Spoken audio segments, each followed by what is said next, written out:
Monte atayo zalimabe Ningenyosa akobenga yonsolo Uzonga epai na ye akobongola yo Okoma mosantu Kaye nazali koluka Papa tena Yesu Babunga kikala Nakati ya lopango ya tata Kozonga Epai na Yesu Epai na ye Kokota Nakati ya lopango. Si nous sommes dans la joie, nous acclamons très fort celui qui vient jamais.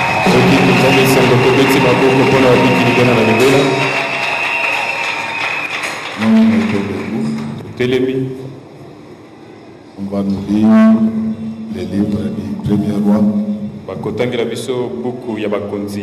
Chapitre 18. Chapitre 18. Verset 30. Élie dit alors à tout le peuple, approchez-vous de moi. Tout le peuple s'approcha de lui. Et Élie rétablit l'autel de l'Éternel qui avait été renversé. Amen. Amen, amen. Amen. Nous acclamons encore très fort le roi des rois.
kuna Zulu. Dimaki mwane Zambia kumona. Tete kuna Zulu. Dimaki mwane Zambia kumona. Tete kuna Zulu. Tete usante kina Zambia mote. Tete kuna Zulu. Tete kuna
Zulu. Tete kuna Zulu.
Alléluia.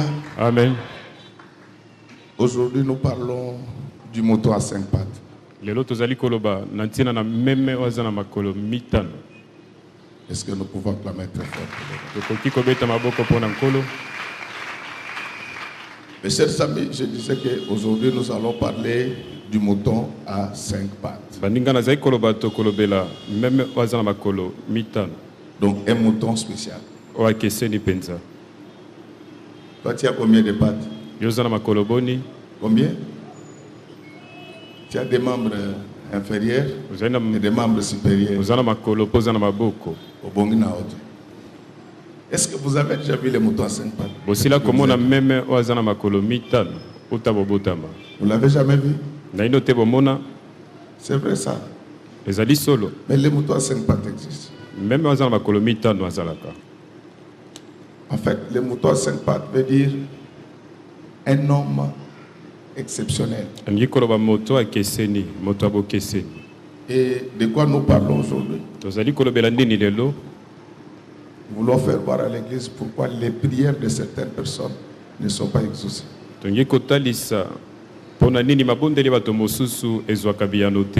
Et pourquoi je veux parler de ça? Parce que comme Dieu t'a déjà béni, ça doit continuer comme ça.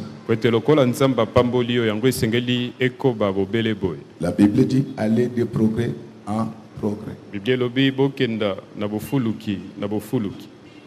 Chers amis, en attendant que le Seigneur revienne prendre l'église, nous devons être des victorieux à tous égards. Il faut que même là où tu étudies, là où tu vends, là où tu travailles, que tout le monde sente qu'il y a un enfant de Dieu ici. Vous savez pourquoi aujourd'hui on ne respecte pas les chrétiens? C'est parce qu'on ne voit pas grand-chose en eux. Ce sont des pauvres. Ce sont eux qui remplissent les hôpitaux. Dans la société, ils n'émergent pas. Et pire encore, c'est plus les États athées qui vont de l'avant. Je vous parlais pendant la semaine du président chinois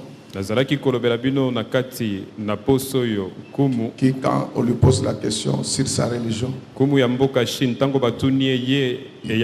dit que lui il est athée. Pourquoi tout cela arrive? C'est parce que les chrétiens n'ont pas été bien enseignés. Et aujourd'hui, il y en a même qui abandonnent la foi, croyant que Dieu ne peut rien faire. Non, je vous dis que Dieu est capable de tout. Là, le problème, c'est que les gens qui sont dans les mystiques,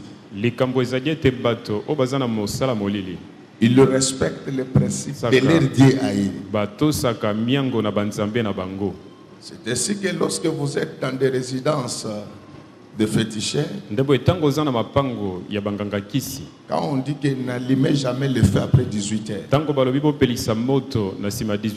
personne ne le fera. Alléluia. Amen. Mais dans les maisons des chrétiens, lorsqu'il reçoit le premier ministre, il dit non spécialement pour ça. Je lui achète du champagne.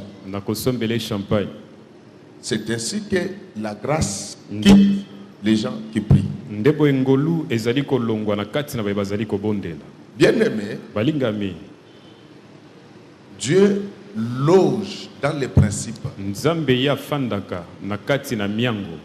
Tous ceux qui ont été dans ces principes, ils ont fait des choses extraordinaires dans leur vie. Il y a même des études qui ont été faites par des psychologues, par des sociologues. Et ils ont démontré que le christianisme était la religion la plus légère.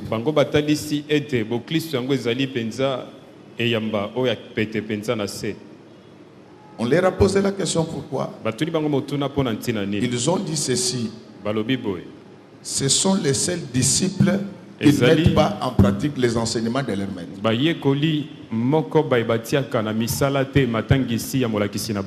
Alléluia. Amen. Vous trouvez quelqu'un prie, mais il prend de l'alcool comme tout le monde. Quand il faut mentir, il ment. Quand il faut voler, il faut voler. Quand il faut faire de l'impudicité, il fait aussi. C'est ainsi que les prières ne sont pas fortes et ne peuvent pas arriver sur le trône de Dieu. Alors, bien aimé, nous sommes dans une histoire que vous connaissez mieux que moi. Les défis entre Élie et les prophètes de Baal au mont de Carmel. Bien aimé, il faut quand même que ton Dieu soit visible. Vous savez pourquoi les pharisiens respectaient Jésus? Il a fait des choses qu'ils n'avaient jamais vues depuis qu'ils étaient nés. C'est ça Dieu. Donc quand quelqu'un reçoit Dieu, il faut qu'il ait de nouvelles choses. Des choses que quelqu'un d'autre ne peut pas faire. Je lis plusieurs livres dans ma vie. Je n'ai jamais entendu ni lu qu'il est un homme en dehors de Jésus. Il est ressuscité de mort. Donc c'est ça Dieu. Quand quelqu'un rencontre Dieu, il faut qu'il ait des choses exceptionnelles. La même confusion était entretenue en Israël. Le roi Akab épousa Jézabel, une femme païenne. Alors quand la femme arrive, accède à la cour, elle commence un tout petit peu à influencer les cultes en Israël. On a commencé à tuer les prophètes, au point d'élever Baal comme Dieu. Et évidemment, celui qui célébrait Baal était roi. Et tout le monde était convaincu que Baal était plus puissant que Dieu. Non. Il n'y a pas quelqu'un comme Dieu. Ni au ciel, ni sur la terre, même dans les eaux, il n'y a pas un homme comme ça. Et généralement, ces gens-là qui sont dans les mal, ça commence bien. Ils évoluent, ça marche, et ils croient que c'est ça la vie. Non. Tous ces dieux-là, aucun d'eux ne peut répondre par le feu. Tous ces dieux-là ne peuvent pas vous donner la vie éternelle. Tous ces dieux-là ne peuvent pas ressusciter les morts. Un seul l'a fait. C'est pourquoi je suis fier de parler de lui. À temps et à contre-temps. Si tu n'as pas encore reçu ce que tu demandais, d'ailleurs tu l'as reçu depuis la semaine passée. Maintenant, je t'explique comment tu dois te comporter pour ne pas revenir dans les mêmes bêtises. Bien-aimé, tous les dieux, leurs sacrifices rituels sont offerts sur les autels. Fait que lorsque les prophètes de Baal envahirent Israël, la première des choses, ils commencèrent par renverser l'autel. Et pendant qu'ils renversaient l'autel, Élie était en fuite. Les faibles dans la foi, ils par accepter Baal. Ils disent que c'est Baal qui est Dieu.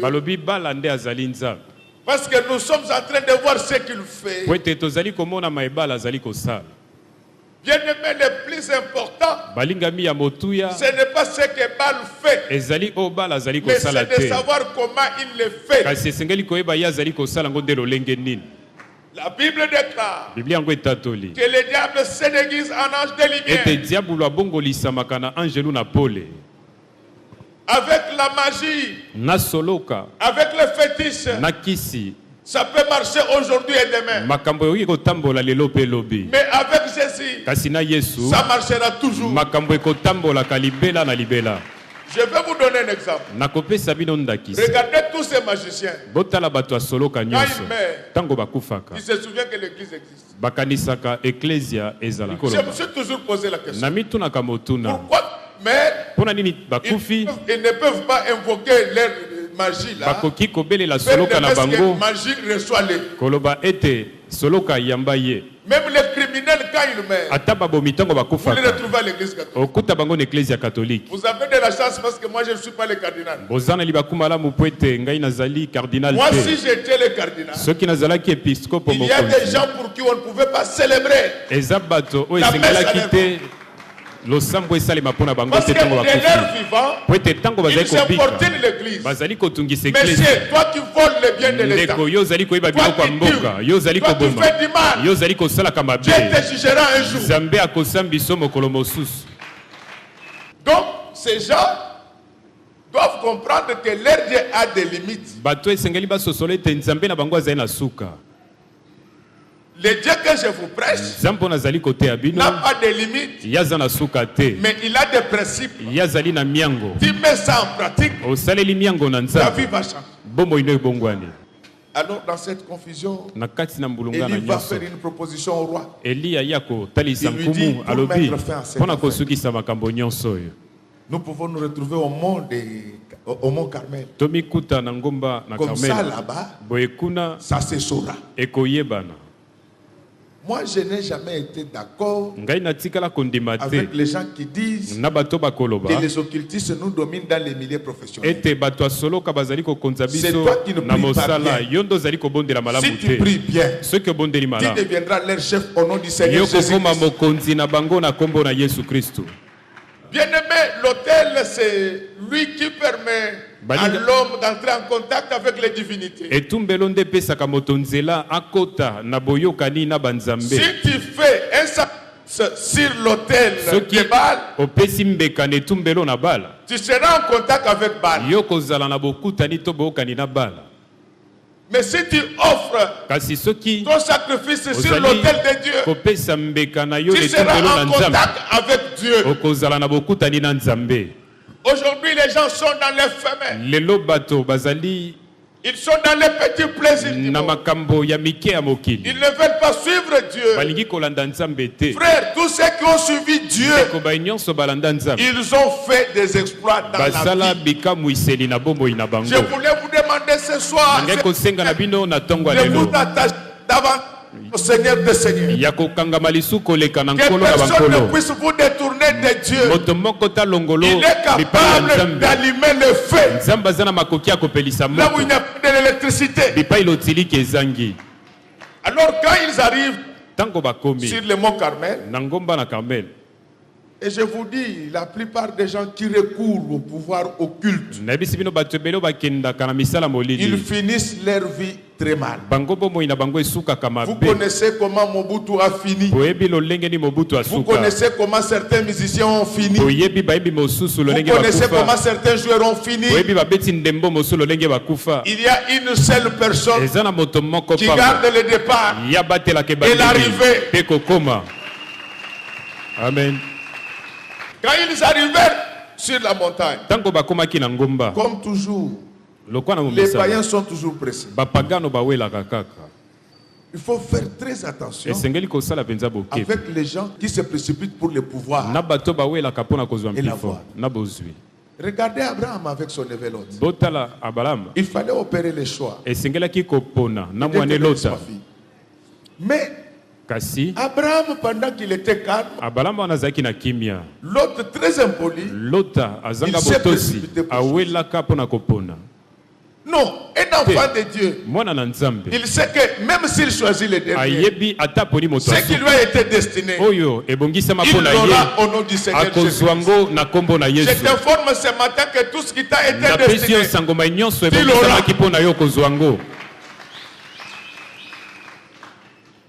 Les prophètes de Baal vont commencer à invoquer leur Dieu. Ils criaient, ils faisaient des imprécations. C'est ce que je vois aujourd'hui dans nos églises. La prière est devenue comme un sport. Satan, je te donne le judo. Satan n'a pas de jambes, mon frère. Satan est dans ma coloté. Tout n'a pas tourné sur ma salle judo. Ce qui mouvement n'est qu'un mon pépé, pour se déchirer. Parce que ça doit rencontrer une résistance. Quand ça rate, c'est toi qui auras des problèmes. C'est pourquoi tu vois beaucoup de chrétiens qui sont en train de souffrir parce qu'ils ne savent même pas comment on prie Dieu. Ils viennent d'insulter les gens directement. C'est quoi? La prière ne se fait pas dans la précipitation. On doit d'abord s'assurer que la prière est sur quel autel. Bien aimé, quand le prophète de Baal intercède,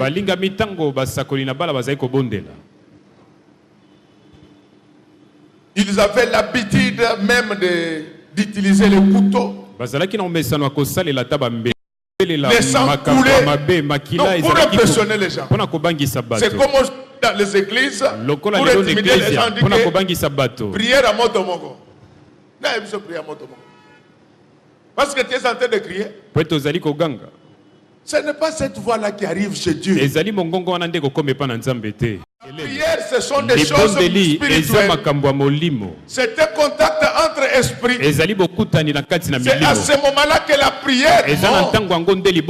Chaque dit que vous n'obtenez pas ce que vous demandez. Parce que vous priez mal. On ne prie pas pour faire concurrence déloyale aux autres. On ne demande pas de bien à Dieu par envie. Je vous ai toujours dit, et je vais le répéter, dans la vie, apprends à faire ta propre course. Ne te compare à personne. Compare ta réussite et ton échec par rapport à toi-même. Tu verras que ce que tu appelles échec, ce sont des réussites qui se cachent. Qu'est-ce que les réussites qui se cachent dans mon fils ce matin? Oui, c'est bien-aimé, quand des balles prie, ils font des imprécations. Il s'est blessé. Comme aujourd'hui, on lave les femmes avec le vin. Beaucoup de jeunes filles ont été abusées. Ils ont acheté des lotions. On leur a dit que quand vous allez appliquer ça, un bon mari. Non, ce n'est pas ça. Le mariage a été institué par Dieu. Et qui est capable de te donner un bon Aujourd'hui, il y a des gens qui dorment dans les cimetières pour avoir le pouvoir. Quand ils ont ce pouvoir, ils détruisent le pays. C'est pourquoi moi je vous dis que le Jésus que je vous prête, il donne tout. Donc il faut que les rois sachent que ces prophètes sont moins forts que Jésus. Même si tu travailles dans une société où tout le monde est dans la magie, fais tout pour devenir leur chef. Notre Dieu, il sera célébré à jamais. Bien-aimé, je ne vous prêche pas le Dieu de ce char. Vous prêchez le Dieu qui fabrique des industriels. Je vous prêche le Dieu des savants. Je vous prêche le Dieu des puissants. Il répond toujours par le feu. Est-ce que ce matin, que Dieu puisse exaucer toutes tes prières par le feu? Quand il termine, parce que la condition était que le Dieu qui répondra par le feu. Les gens de Baal, parce que vous ne comprenez pas, ils savaient qu'ils allaient inventé un faux feu Batona bala pour semer la confusion. Quand Dieu est au contrôle de toutes choses, il interdit aux faits étrangers de s'allumer. Laisse que l'Éternel puisse interdire aux faits étrangers de s'allumer dans ta vie, de s'allumer dans ta famille, de s'allumer dans tes entreprises. Que le seul fait de l'Éternel. Je vous dis, il y a les jours où Dieu travaille. Quand il travaille, personne ne peut s'opposer à lui. Je voulais te dire que dans notre église, Dieu a commencé le travail. La Bible déclare que celui qui a commencé cette œuvre la rendra parfaite. Celui qui a commencé le chanter avec toi le fera terminer. Celui qui a commencé le fiançailles avec toi terminera. Celui qui t'a donné le diplôme te donnera le travail. Amen. Vous savez ce qui avait fait peur aux pharisiens le jour de Pentecôte. Ce jour-là, il a eu communion entre le feu et le corps humain. Le feu était allumé, mais le corps ne consumait pas. C'était le redéploiement du buisson ardent. C'était l'accomplissement de la prophétie des cantiques. Il dit que moi je n'étais pas né comme ça, mais c'est le soleil. Frère, je te dis, quand tu crains Dieu, les sorciers n'ont aucun pouvoir sur toi. Il y a un homme dans la Bible qui craignait Dieu. Il s'appelait Job. Le diable était incapable dans sa maison. Ce matin, je rends le diable incapable d'entrer dans ta maison. Tellement que les gens ne sont plus dans les principes. C'est ainsi qu'on nous amène de nouveaux dieux. Du genre Guégué. Non. De Genèse à l'Apocalypse, il n'y a pas un Dieu qui s'appelle Guégué. Pour nous les chrétiens, il y a un seul nom qui a été donné pour le salut de l'humanité. C'est le nom de Jésus. Vous voyez nos amis là qui recourent à la magie pour devenir célèbre. Ils ne connaissent pas comment le monde évolue. Nous avons eu des hommes célèbres. Nous savons comment ils ont fini. Moi je me souviens, dans ce pays on avait un homme terrible. C'était le grand maître Franco. C'était un homme mystère. Mais un jour, avant sa mort, il a prononcé une phrase que je voulais répéter à l'attention des nouveaux magiciens qui sont dans ce... Le grand maître Franco disait ceci. Yahweh, Mutuwana, cet homme-là, on ne se moque pas de lui. Je connais plusieurs philosophes qui ont contesté Dieu avant leur mort. Ils reconnurent la totipotence du Dieu Tout-Puissant. C'est pourquoi je voulais te dire, ma soeur, mon frère, n'abandonne pas la foi. Restaure l'autel. Le Dieu Tout-Puissant te répondra par le feu. Amen. Pourquoi aujourd'hui les chrétiens ne sont pas puissants? La plupart sont dans les mal. Ils sont dans les péchés. Si vous êtes au Liban, sur la route de leur aéroport, il y a une grande partie où on fait la culture du chanvre. Tu ne verras aucun enfant libanais toucher à ces chanvres. Les chrétiens n'ont pas de discipline. Les chrétiens Bakristo ont la culture d'Ésaü.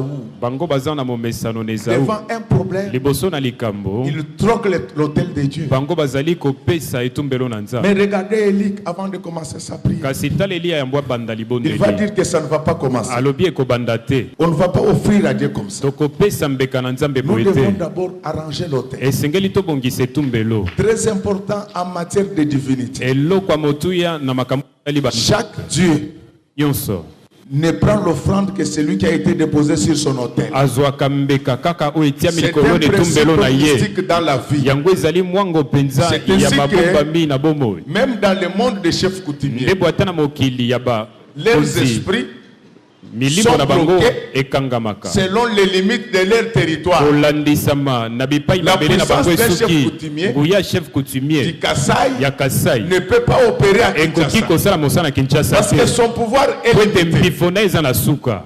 Quand tu as un mauvais autel, Ntango oza na etumbelo ya tu mabe es dans le mal. ozali na kati ya L'orgueil mabe c'est toi. elolendo L'injure ezali yo c'est toi. mafinga Les yo vols c'est toi. loyibi yo La haine c'est toi. motema likundu L'envie yo c'est toi. lilulela yo Tu ne peux pas à ce moment-là invoquer okoki Dieu te na ntango yango kobelela et lui nzambe répondre par mpe ye aya nolo na parce qu'il moto n'est pas po là. ete nzambe azali wana te. Alors l'arrivée des prophètes de Baal en Israël kasi kokóma na basakoli na bala na avait Isalaele perturbé Et- la position des hôtels. tiaka mbulungana na oyo etali C'est ainsi que les enfants de lolenge ya Dieu kozala bitumbelo qui na ont bana na conquis le nzambe Seigneur, oyo bazali kobelela Ils nkolo ne voyaient rien bazalaki komona eloko parce que te l'hôtel a été renversé. po ete etumbelo esilaki Je voulais kobaluka te demander ce matin kosengo na ntongo ya de lelo prendre des ya dispositions kozwa mabongisi pour rebâtir un hôtel Pour en la faveur kotonga de lisusu. tes relations avec Dieu. etumbelo na oyo etali bolamu ya bokanino na nzambe. Frère bien-aimé, bandeko balinga te Élie n'est pas allé sur notre montagne. eli akendeki na ngomba mosusu te Prière a été faite sur la même montagne. libondeli esalemaki na ngomba yango moko kaka. Ce Nazali n'est koloba pas aux chrétiens de ezali fuir les bakristo nde magiciens. esengeli bakima bato ya soloka C'est aux te magiciens de fuir les ezali bato ya chrétiens. soloka nde esengeli bakima. Les combats spirituels, bakristo c'est bon. etumba na molimo Mais eza il faut malamu combattre selon les kasi règles. esengeli kobunda kolandisama na molongo. Quand Élie ntango veut elia prier, alingi kobondela la première des choses, likambo ya liboso Élie va dire eli akoloba que je dois rebâtir l'autel. esengeli natonga lisusu Acclamons etumbelo. très fort pour le roi. tobeti maboko makasi mpo na nkumu. Les gens étaient curieux bato bazalaki de koluka voir koyeba comment il allait rebâtir l'autel. bakamwe babi tokomona lolenge nini akotonga Il fait la etumbelo. première, Yas asengi likambo ya il liboso fait la première commande. ya asengi biloko ya liboso Il dit, alobi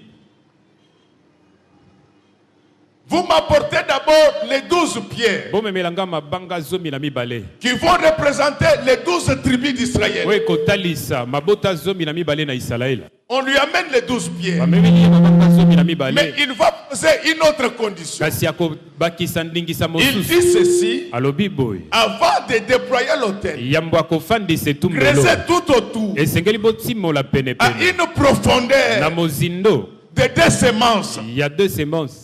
Alléluia. Amen. Quand on crée, Tango batimoli il va maintenant prendre les 12 pierres là akozwa sika mabanga 12 pour bâtir l'autel de Dieu. mpona kotonga etumbelo na nzambe. Ma soeur, mon frère, ndeko mwasi mobali l'autel de Dieu aujourd'hui etumbelo na nzambe lelo n'est pas quelque chose de visible. ezali eloko ezali komonana te Comme on voit les gens lokwa tokomona bato devant des statues liboso na bikeko sur des montagnes na bangomba en train d'évoquer Dieu. bazali kobelela nzambe. Je vous dis que l'Éternel des armées nayebisi bino yawe nzambe na ne se mapinga retrouve pas à Mangengenge. nzambe azalaka na mangengenge La te. Bible dit ceci, biblia elobi boye que Dieu nzambe n'habite pas afandaka te des maisons faites bandako par des esalemi mains humaines. na maboko ya bato. Aucune montagne aujourd'hui ngomba ata moko te ne lelo peut te permettre d'entrer en contact ekoki avec Dieu. kopesa yo nzela okutana na La seule nzambe. chose likambo qui moko peut te oyo permettre ekoki kopesa yo d'entrer en nzela contact avec Dieu, okota na boyokani Ce sont na les 12 nzambe pierres ezali mabanga qui 12 représentent oyo ezali les kotalisa enseignements des 12 apôtres. matangisi ya bantoma Quand il y a ces 12 enseignements-là, oza na matangisi tu yango peux prier même au grand hôtel. okoki kobondela ata na grand hôtel. Il n'y a aucune montagne aujourd'hui eza na ngomba ata moko te qui peut te lelo permettre oyo ekoki kopesa yo nzela d'entrer en contact ya kokota na Avec boyokani Dieu. na nzambe C'est ainsi qu'Élie va dire que la première chose, apportez-moi 12 pierres pour que je puisse rebâtir l'autel. Si tu veux être en contact permanent avec Dieu, la première chose, retourne dans ton cœur les enseignements prêchés par les 12 apôtres de Jésus. Amen. Mais la seule, pour que vous compreniez que Élie le Tishbite n'était pas un homme ordinaire. Il était prudent. S'il n'avait demandé que les 12 pierres, on allait être dans la confusion. Parce que parmi les 12, il y avait un traître. Et la Bible dit qu'il s'en aille et qu'un autre prenne sa place. En matière de relation entre les hommes et Dieu, il y a eu des semences. Il y a eu la semence de Moïse. Il y a eu la semence de Jésus. C'est-à-dire que les enseignements des 12 apôtres, pour que nous puissions nous y appuyer comme autel, ça doit être conforme à la première alliance et à la deuxième alliance. Amen. Pourquoi Jésus avait fait cela? Il savait que parmi les 12, il y avait un prêtre. Même s'il est dit que nous devons être bâtis sur le fondement des apôtres, mais il faut identifier les apôtres. De tous les apôtres qui ont travaillé dans la maison de Dieu, peu d'entre eux c'était des faux. Alors tu dois faire très attention. Quel est l'enseignement que tu mets en pratique? Est-ce l'enseignement de Judas? Judas n'a que trahison à lui. Il y a aujourd'hui des prédicateurs qui ont trahi Dieu. Ils pressent les seins des filles. Ils prennent. Acclamons très fort pour le roi. Bien-aimé, dans la Bible, Jésus a eu 12 apôtres. Mais l'église primitive en a eu 14. Alors Jésus en avait 12. L'église nous en a présenté 14. Nous allons suivre qui? C'est-à-dire, pour obtenir le chiffre 14, il faut faire 12 plus 2. Jésus savait qu'il y a des gens qui allaient s'improviser pasteur. Mais maintenant on parle de 12 apôtres. Judas était apôtre. Matthieu était apôtre. Élie à 100% par les apôtres. Paul dit qu'il est apôtre. Maintenant qu'ils sont 14, nous allons suivre qui? C'est très simple. Les 12 apôtres que nous allons suivre, ce sont ceux qui sont assis sur un puits d'une profondeur de 2 semences. C'est pourquoi les tombeaux de Jésus, personne n'y était jamais habité. Parce que c'est ce tombeau-là qui devait constituer des supports à la nouvelle alliance.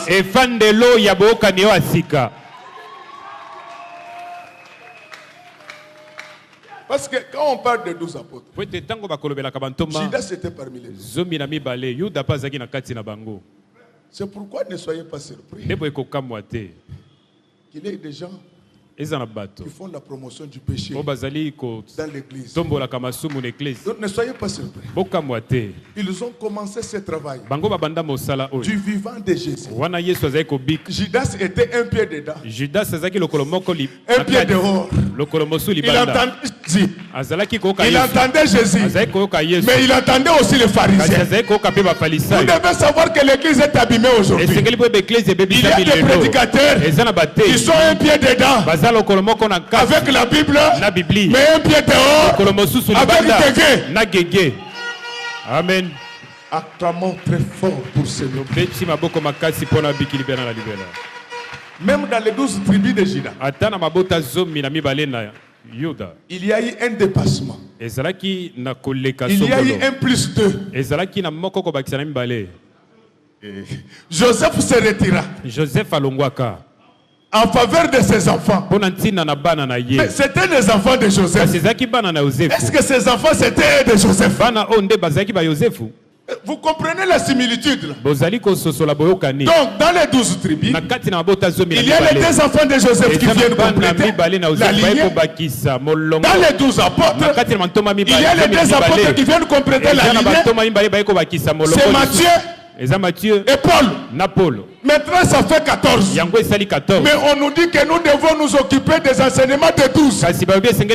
Qui choisir parmi les 14 ici? Qui est éliminé parmi les 14 pour rester avec les 12? Acclamons très fort pour le roi des rois. Donc Élie disait que ne vous limitez pas seulement aux 12. Mais vérifiez si ces enseignements sont conformes à la première et à la deuxième alliance. C'est ainsi que dans l'église de Béré, on vérifiait tout. Mon frère, si quelqu'un te sort un nouveau Dieu qui s'appelle Guégué, prends quand même le temps de lire l'Ancien Testament et le Nouveau Testament. Tu verras que ce nom-là n'est pas dedans. Tu vas comprendre que lui, c'est Judas. Jésus est trahi chaque jour dans nos temples. On en veut à Judas, mais on ne fait pas mieux que Judas. Aujourd'hui, nous avons des prédicateurs de la haine. C'est toujours séparer les gens et les opposer. Jésus est venu mettre les gens ensemble. Quand quelqu'un n'est là que pour diviser, c'est l'esprit de Judas. Il y a 14 apôtres.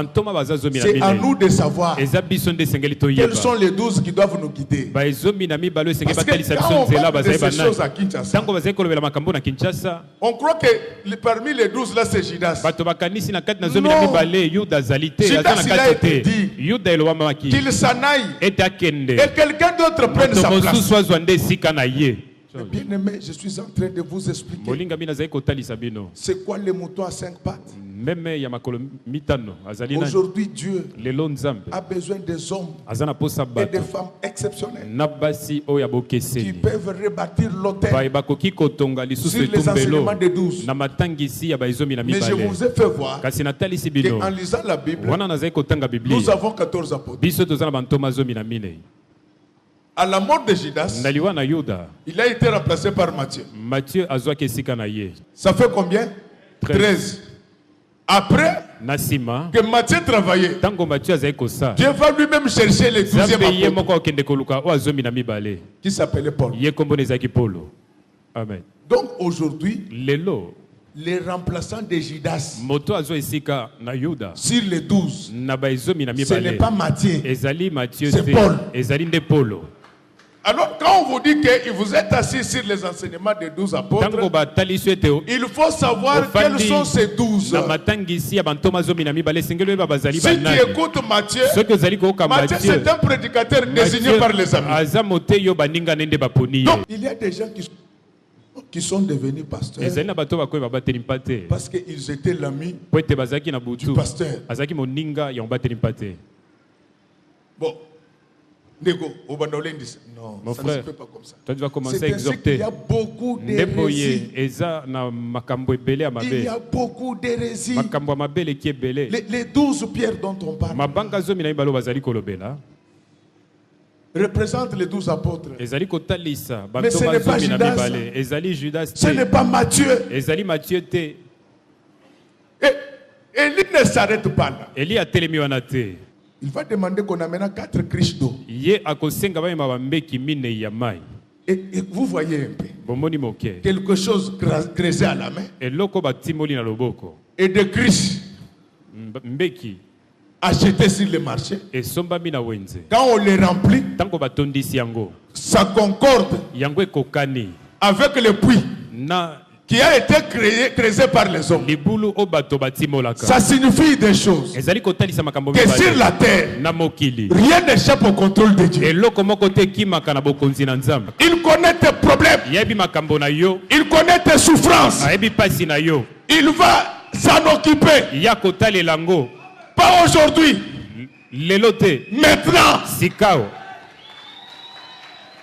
C'est la première signification de cette concordance de quantité et de superficie. La deuxième signification veut dire que ce que vous allez lier sur la terre sera également lié au ciel. À partir d'aujourd'hui, je vous déclare des patrons et des patronnes au nom du Seigneur Jésus. Je demande au Seigneur de prendre acte. Amen. Bien-aimé, je vous dis, la Bible déclare que Dieu est derrière les paroles de ses serviteurs. Il est derrière ma parole ce matin. Je vous déclare guéri, béni, sauvé, protégé, élevé. Au nom du Seigneur Jésus.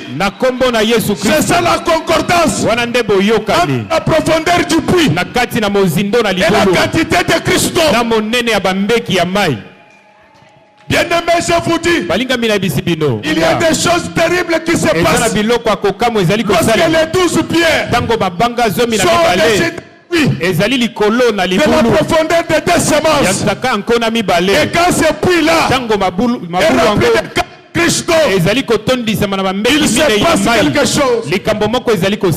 Ne prie pas en désordre. Ne prie pas en désordre. Avant de faire la prière, regarde l'état de ton cœur. L'autel d'aujourd'hui, ce n'est plus ces briques-là composées sur les montagnes. Non, la Bible dit ceci. Moi et toi, nous sommes comme des villes bâties sur une montagne. Amen. Donc ça c'est moi et toi. C'est pourquoi il ne faut plus partir à Mangengue. Moi et toi, nous sommes déjà sur la montagne. Le fait pour nous de nous retrouver à l'église, nous sommes déjà sur la montagne. Mais Dieu demande 3 choses. Ton cœur doit être édifié par les enseignements des 12 apôtres. Mais tu dois faire très attention. Ces enseignements-là des 12 apôtres doivent être conformes au puits qui avait une profondeur de 2 semences. C'est le tombeau de Jésus qui a enclenché la nouvelle alliance. Même si un pasteur prêche en chinois, même s'il prêche en anglais, même s'il prêche et nous entendons le tonnerre, ce n'est pas ça qui va nous intimider. Nous allons nous comporter comme les chrétiens de Béret. Nous allons nous dire, est-ce que ces tonnerres sont conformes à la parole? Même si tu ressuscites les morts, nous devons d'abord voir, est-ce que ton évangile et que tu prêches est conforme aux Écritures. Si tu ressuscites les morts devant moi, pendant que tu prends du vin et que tu es impunique, je vais te prendre et toi et les morts que tu as ressuscités, je vais vous enterrer au nom de Jésus. Il ne suffisait pas de vérifier ce qui est écrit dans les 2 alliances, mais ça devait également être conforme avec les 4 évangiles. Le chiffre 4, c'est le caractère universel de la chose. C'est-à-dire que l'évangile que nous prêchons ici, c'est celui que nous devons prêcher en Europe, en Amérique, en Chine. On ne modifie jamais l'évangile. Ne change pas d'attitude. parce que tu es dans un autre pays. Même si tu es à Washington, souviens-toi que tu es la fille du Seigneur. Tu ne peux pas mettre des jupettes. Maintenant, quand on arrange l'autel, Élie commence la prière. C'est ce qui nous pousse. Vous aurez remarqué que chaque mois, les 3 premières semaines, nous nous occupons des enseignements qui vous rapprochent de Dieu. C'est seulement à la fin du mois que nous commençons des prières d'attaque. Parce qu'on a déjà préparé l'autel. Ma sœur, écoutez ce que quand on arrache l'autel, Élie commence la prière. Il dit l'Éternel notre Dieu, qu'on sache aujourd'hui que tu es Dieu en Israël. Donc je voulais qu'aujourd'hui, que ta famille sache que tu appartiens au Dieu d'Israël. Élie, il dit que l'Éternel des armées, qu'on sache aujourd'hui que tu es Dieu. D'un coup, le feu embrassa l'autel. Donc,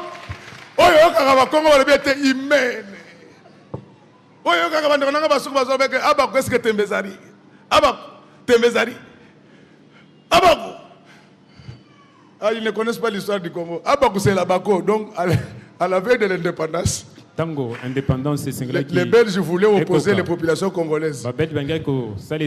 Comme la Bako c'était pour les Bakongo, ils étaient partis prendre mes frères Yaka au Bandundu.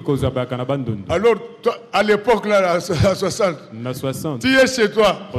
Tu vois seulement un Moussoukou qui entre chez toi. Si tu es mon Congo, nous autres, on nous sautait. Mais si tu es mon Congo, tu vois un Mouyaka, mon frère Yaka. Et puis je suis le vice-président de la Bassou. Association de Bassoukou. C'est moi le vice. On entre dans ta parcelle, on pose la question à Bakou. Donc, on les a envoyés par les Belges. Quand tu acceptes, je vous dis, aujourd'hui, Satan, son nom c'est Abakou. Nous allons lui dire ceci. Je demande à ta maladie. Tembezali à ta maladie. Acclamons très fort pour le roi des rois. Ah, je vous dis que le Dieu qui répond par le feu, c'est celui-là le vrai Dieu. Laisse que ce matin, à l'église image de l'Éternel, que le feu tombe au milieu de nous. Plus question de demander des choses pour l'année prochaine. Tout ce qu'on a demandé aujourd'hui, ton fiancé c'est pour ton mariage c'est pour, tes enfants c'est pour, ta nomination c'est pour, ta maison c'est pour. Tout est possible à celui qui croit. Le Dieu qui répondra par le feu, c'est celui-là le vrai Dieu. Parce que le Dieu de l'église image de l'Éternel puisse répondre à toutes nos prières. Qu'il réponde par le feu. Que les gens voient le feu en toi. Donc je préfère m'arrêter là. Que le Dieu que je vous ai prêché aujourd'hui puisse répondre par le feu. J'ai terminé ce que j'étais venu faire. Il me reste de dire une seule chose. C'est ça le message. Que Dieu bénisse les mamans. Que Dieu bénisse les papas. Ses serviteurs et ses servantes. Chante technicien protocole. Que Dieu bénisse les enfants qui sont là-bas au fond. Que Dieu bénisse nos voisins. Que Dieu bénisse ceux qui vont nous suivre à la télé, sur WhatsApp, Internet, Facebook. Et que Dieu bénisse notre peuple. Nabiso.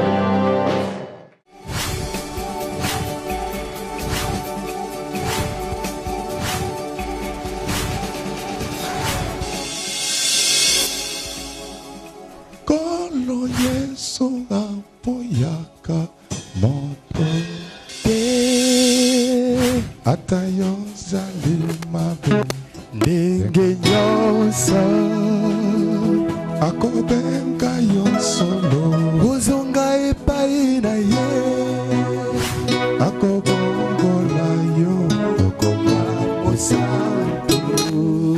Ngaye nazali koluka Papa tena Yesu Babunga kikala Nakati ya lopango ya tatao Kozonga Epai na Yesu Epai na ye Kokota Nakati ya lopango